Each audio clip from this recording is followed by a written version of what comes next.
And I want to walk amongst the crowd for a moment. The situation here remains extremely tense. The youth have assembled here in large numbers as we walk around and show you the anger on the streets. There is anger on the streets at this point of time. Sorry? We're just walking amongst the crowd to show you how there are youngsters and they've got just slingshots in their hand.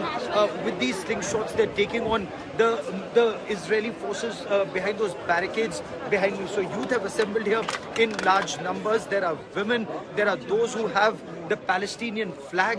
For example, this family, I want to show you these images with the Palestinian flag. These people are here. In fact, in some instances, you have people who have gas masks. They're wearing gas masks because the Israeli forces often use tear gas shells. And from top of buildings, various people from top of buildings also, they're looking at whatever is happening here. An attempt was made to set these petrol tankers on fire. But this is the line. Nobody's permitted to go beyond this line right now. But anger rises as ambulances come in large number and take those who've been injured in these attacks to hospital.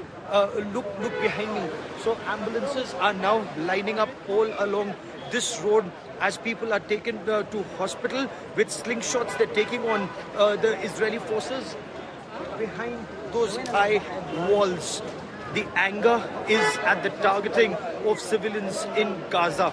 But what's happening at other borders? What has Israel's offensive in the Gaza Strip been like, especially when churches have also been targeted, which Hamas says has been done by Israeli forces? The Israeli forces, of course, say Hamas is also using information warfare in a very big way.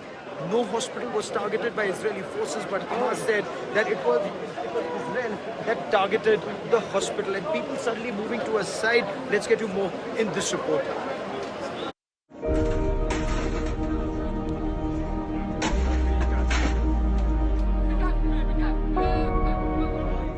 Another night of bombing in Gaza.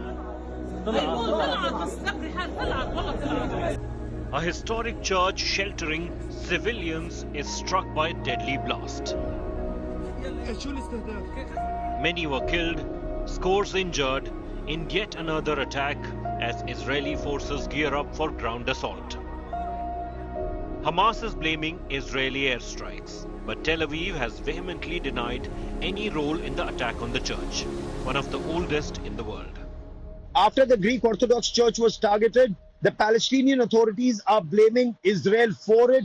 Israel, of course, says it does not target either hospitals or schools or sensitive locations. It has not targeted any of these locations, even at a time when Israel has accused Hamas of using places very close to either a hospital or schools, generally a no-go area for Israeli defense forces, to mount rocket and missile attacks on Israel and targeting Israeli civilians. So this war of words and information war is only set to intensify.